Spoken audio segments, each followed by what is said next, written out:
Hello friends, कैसे हैं आप सब। आशा करती हूँ कि आप सब अच्छे होंगे। आज हम आप लोगों के बीच में कुछ इम्पोर्टेंट क्वेश्चन लेके आए हैं। चलिए देखते हैं। मेरा पहला क्वेश्चन है, कोशिका एवं जीवाणु से कोशिका का खोजकर्ता कौन था। तो इसका ऑप्शन ए दिया हुआ है Robert Brown, option B Robert Hooke, option C Antonie van Leeuwenhoek, option D Mendel. तो इसका सही आंसर क्या होगा। इसका सही आंसर है रॉबर्ट हुक। उसका की खोज किसने की थी, रॉबर्ट हुक ने की थी। चलिए अगला क्वेश्चन देखते हैं। माइटोकॉन्ड्रिया को किस नाम से जाना जाता है। इसका सही आंसर है कोशिका की शक्ति जननी पावर हाउस के नाम से जाना जाता है। इसका क्या बोला जाता है, पावर हाउस। चलिए अगला क्वेश्चन देखते हैं। डीएनए की दोहरी कुंडलित संरचना की खोज किसने की थी। डीएनए की दोहरी कुंडलित संरचना की खोज किसने की थी। तो इसका सही आंसर है वाटसन और क्रिक। वाटसन और क्रिक ने डीएनए की दोहरी संरचना की खोज की थी। अगला क्वेश्चन है पौधों में भोजन भंडारण का प्रमुख स्रोत क्या है। तो इसका सही आंसर है स्टार्च।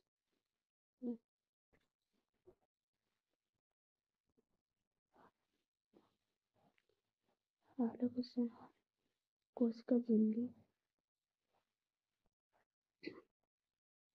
अगला क्वेश्चन है कोशिका झिल्ली किससे बनी होती है। तो इसका सही आंसर क्या है। इसका सही आंसर है लिपिड और प्रोटीन से। ये अगला क्वेश्चन देखते हैं।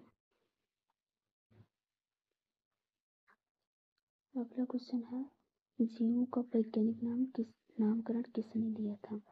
जीवों का वैज्ञानिक नामकरण किसने दिया था। डार्विन, लिन्स, लेमार्क, मंगल। तो इसका सही आंसर है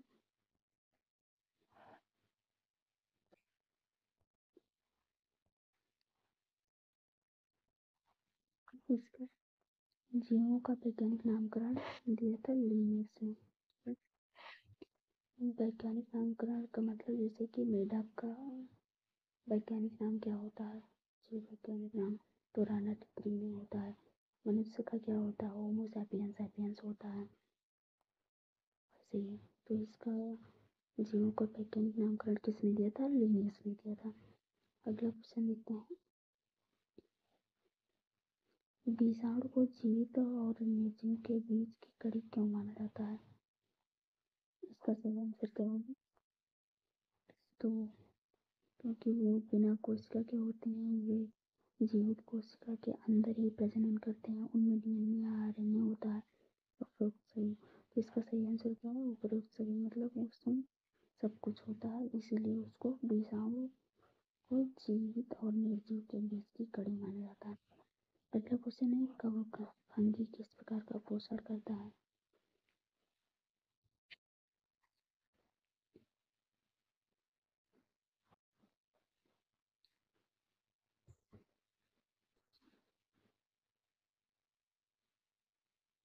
तो फंगी किस प्रकार का पोषण करता है। फंगी करता है फंगी हमारा स्वपोषी होता है। स्वपोषी सॉरी स्वपोषी नहीं होता है। फंगी होता है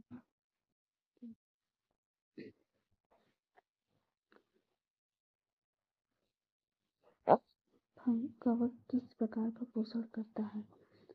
कवक हेटेरोट्रॉफिक होता है यानी परपोषी। कंफ्यूज हो गई थी आपको, ऑटोट्रॉफिक और हेटेरोट्रॉफिक।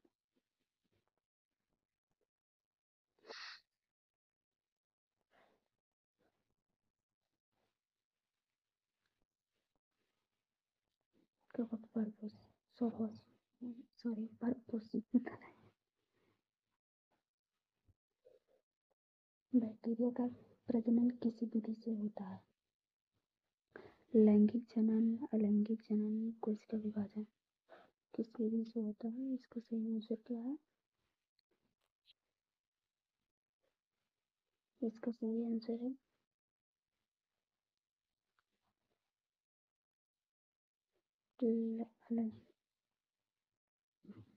इसका सही आंसर है अलैंगिक जनन और कोशिका विभाजन। मतलब इसमें दोनों होता है, दोनों विधि से प्रजनन होता है। चलिए अगला देखते हैं, लता पौधों की विशेषता क्या होती है?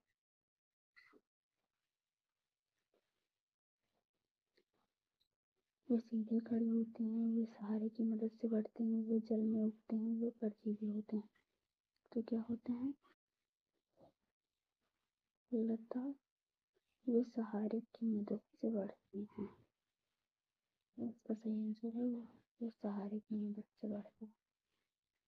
चलिए अगला देखते हैं, मानव शरीर की सबसे बड़ी ग्रंथि कौन सी होती है? इसका होता है लिवर, यकृत। मानव शरीर की सबसे बड़ी ग्रंथि यकृत होता है, लिवर। रक्त का कौन सा घटक ऑक्सीजन का परिवहन करता है? कौन सा घटक करता है? इसका सही आंसर होगा हीमोग्लोबिन।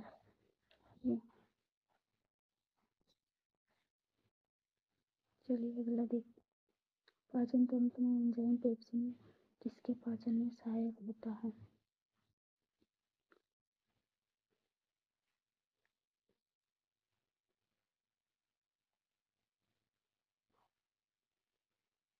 किसके पाचन में सहायक होता है? प्रोटीन। इसका सही आंसर है प्रोटीन। चलिए अगला देखते हैं, हृदय पर कितने होते हैं?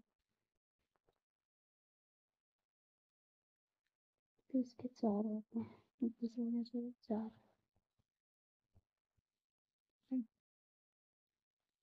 अगला, मनुष्य में रक्त संचार की खोज किसने की थी? रक्त संचार की खोज विलियम हार्वे ने की थी मनुष्य में। आनुवंशिकता के जनक, अगला क्वेश्चन है, आनुवंशिकता के जनक किसे कहा जाता है?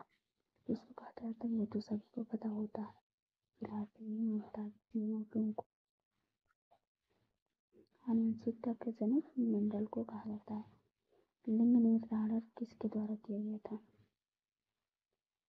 लिंग निर्धारण किया गया था एक्स और वाई गुणसूत्र यानी क्रोमोसोम्स के द्वारा।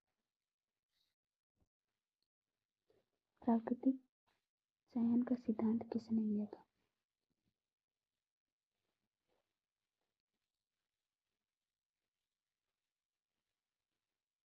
किसने दिया था? लामार्क ने, चार्ल्स डार्विन ने, मेंडल ने, वाटसन ने। किसने दिया था? चार्ल्स डार्विन ने दिया था। इसका सही आंसर है चार्ल्स डार्विन ने दिया था। मनुष्य में एक्स एक्स गुणसूत्र किसका निर्धारण करते हैं? पुरुष, महिला, जुड़वा, कोई नहीं। इसका सही आंसर है महिला। अगला है, उत्परिवर्तन सिद्धांत किसने दिया था? पहला आंसर है Hugo de Vries, Darwin, Lamarck, Watson और क्रिक। तो इसका सही आंसर है ह्यूगो डी व्रीस। क्वेश्चन देखते हैं, पारिस्थितिकी पारिस्थितिकी तंत्र के कितने प्रकार होते हैं? इसके 2 प्रकार होते हैं। पारिस्थितिकी तंत्र के 2 प्रकार होते हैं। और दूसरा है, खाद्य श्रृंखला की शुरुआत किससे होती है?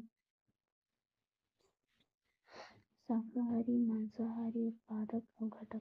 तो इसका सही आंसर है उत्पादक, प्रोड्यूसर्स। वायुमंडल में ऑक्सीजन का मुख्य स्रोत क्या है? वायुमंडल में ऑक्सीजन का मुख्य स्रोत क्या है?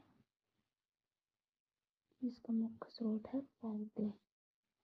ऑक्सीजन को पौधों से ही मिलता है ना। अगला क्वेश्चन है, ग्रीन हाउस प्रभाव किस गैस के कारण होता है? तो ग्रीन हाउस प्रभाव हमारा जो होता है वो कार्बन डाइऑक्साइड गैस के द्वारा होता है। सबसे अधिक जल प्रदूषण किसके कारण होता है? तो होता है कारखानों का कचरा। जो कारखानों का कचरा होता है उससे सबसे ज़्यादा जल प्रदूषण होता है। ठीक है, चलिए आज के लिए इतना ही।